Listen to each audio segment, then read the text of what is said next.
Hello, my fellow gender pirates, it's Menno.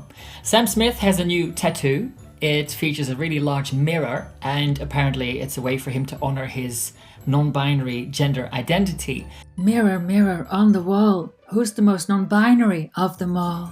It made me think of how mirrors are used in stories and in movies to either reflect the truth or to seduce us with delusions. So I thought I'd do a little video about that. Before I jump in though, please like and subscribe if you hadn't already, and leave a comment because that's all good for the algorithms. And if you're so inclined, please support me on Patreon. Basically, at the end of this month, I'm gonna be without a monthly income. Thank you, COVID. So help! From as little as $2 or $5 a month, you can support me so I can keep making this content without having to go and look for a full-time job. Some people prefer to do a one-off donation. You can do that via my PayPal. The link is also below. Okay, so let's have a look at Sam Smith's new tattoo. Here it is. The tattoo is based on an artwork by Elmgreen and Dragset, a Scandinavian duo, and they made this in 2016. Their version also includes a table with some lipstick, and they've also done a sculpture version of it where the lipstick is on the ground. So the artwork itself could simply be about a kid being curious and exploring and trying some heels on, whatever, you know. I think that's part of obviously just discovering things around you when you're a kid. Fair enough. I think I was about 5 or 6 and I found my mum's heels on the landing. I put them on, fell over, banged my head. The tattoo itself is beautifully done, but having this inked onto Sam Smith's skin, it makes it creepy. It's like it takes it away from the innocence of the child exploring stuff and being curious to now a grown-ass man making a statement about gender identity and peddling this whole myth by relating non-binariness to a boy wearing heels. It also just reinforces all those stupid regressive stereotypes that being male or female is all about clothes and what you wear. Let kids just be kids. Why do we have to label them just because they play with certain toys or they like certain clothes? And of course, there's just something creepy about a grown-ass man having a prepubescent, nearly naked child tattooed on his skin. It's not a sexual drawing as such, of course, unless it represents the birth of an autogynephile. We'll get back to that later. Now let's have a look at mirrors and Obsession. There's this whole thing about mirrors and self-obsession, which is what I think all this gender identity stuff kind of revolves around. We see this in, for example, Harry Potter and the Philosopher's Stone, where Harry finds a mirror called the Mirror of Ezered, which is desire mirrored. Clever. This mirror shows you your heart's desire, and when Harry looks at it, he sees his parents, who are no longer alive, standing there with him, nodding at him and smiling at him. And he becomes fixated on that, so he keeps returning to that mirror to see that image until one day Dumbledore kind of pulls him away from it. So what that shows us is that sometimes what we want to see, we become fixated on, and then we forget that there is more to the world than what the mirror shows. The idea of a mirror showing you your innermost desire is also behind this poster for this film from 1972, I Want What I Want. I don't want to live the rest of my life as a man. I want what I want, to be a woman. And the title says it all. It's a story of a guy called Roy who believes he is a woman and starts taking steps to become the woman he thinks himself to be, which is what you see reflected in the mirror. That's the fantasy. Roy, by the way, is actually played by a woman. It doesn't quite work, but overall, the movie is very sympathetic to the character. But again, here it all revolves around makeup and clothes, which is just so cliche. At one point, Roy, now going by Wendy, puts on some tights and really caresses them and how it feels against his skin, like it's almost an erotic experience. In Sam's tattoo, it's the heels. In this movie, it's the tights that somehow unlock the authentic self. But the mirror doesn't always show the fantasy. In one scene, it shows the truth. Wendy looks into the mirror and just sees Roy staring back. Wendy instantly rejects Roy because obviously that's not what Wendy wants. This is where you and I part company. It's not about reality, it's the fantasy that needs to be reinforced. Wendy?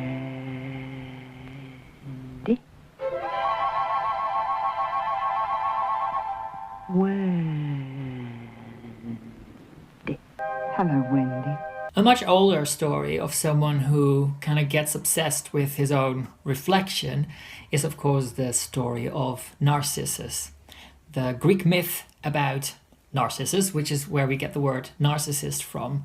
He was this gorgeous, beautiful guy, and one day he went to a pool to drink some water, and he saw his own reflection and fell in love with it. He didn't realize it was himself. Then when others came around who wanted to love him, he rejected them because he was so obsessed about that image that he saw reflected in the water. So he stayed there, stared at it until he died. Sam, mirror, reflection, obsession. Do you see the connection? Now let's have a look at mirrors, clothes, and autogynephiles. Sam's tattoo reminded me of a poem called Garments, written by Maya Adrienne Byrne. Who is Maya Adrienne Byrne, you might ask? Well, here's an image of Maya that you may have seen before. Maya was born a boy, now thinks he's a woman, and this picture of him has been doing the rounds on the internet, wearing a t-shirt saying, "I punched turfs." I'm going to read a segment from the poem that Maya wrote called Garments, because I think it's quite revealing in how clothes and mirrors play a role in us getting carried away with a fantasy and kind of losing touch with reality. In this case, I also think it shows us, the birth of a little autogynephile, if you like, as it talks about an experience where Maya realizes, oh, thinking of myself as a girl really turns me on.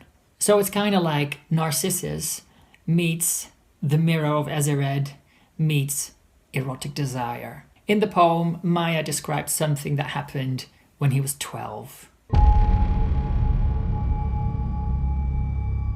There was a rolled-up rug in my basement, and inside was something no one else could see. Pushed down the opening. My sister's discarded training bra and an old pair of cute underpants from the rag pile. I think they had little dots on them. I came home before everyone else did, almost every day, and if I thought I had the time, I would go downstairs. Leaning against a pillar between the hot water heater and furnace was a mirror. I would strip down. And just like when I found those items in the rag pile, I would instinctively put them next to my naked flesh, feeling myself through the thin, soft cotton, my nascent child's body at age 12, before I put the bra on, adjusting the straps, just so, and then the panties. And I would cup my breasts and pull my knees together and cinch the underwear, too loose for my tiny hips to carry. So there was nothing but smoothness, flatness. And then, only then, would I look in the mirror. Hello, Wendy. I saw myself there, and I didn't know what I was seeing. And I didn't know what role I was playing, but for a moment, I would say nothing and feel myself in these garments, not knowing why I did.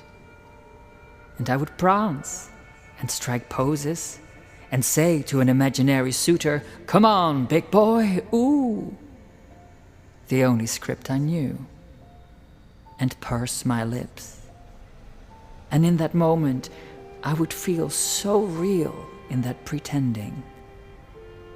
And then I would feel myself dissolving.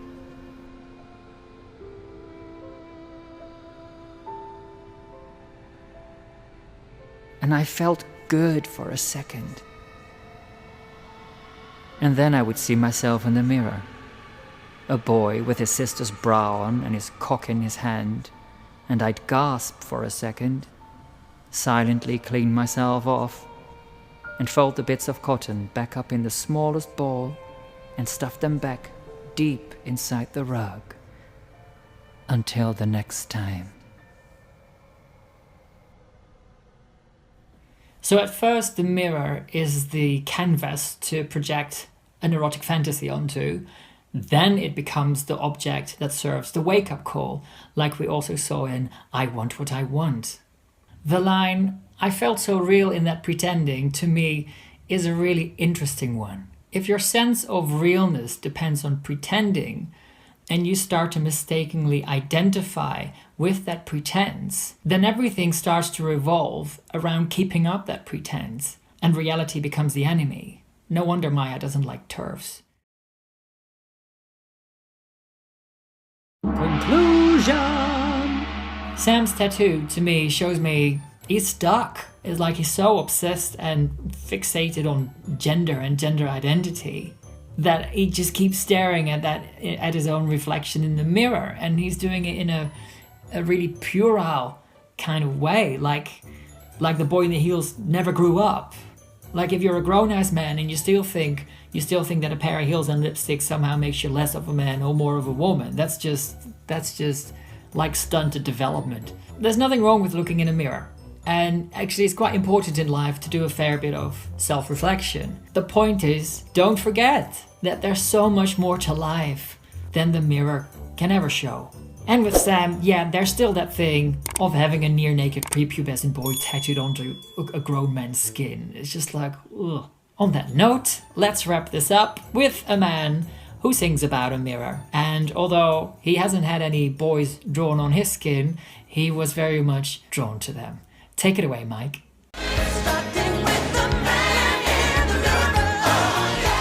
Thanks for watching.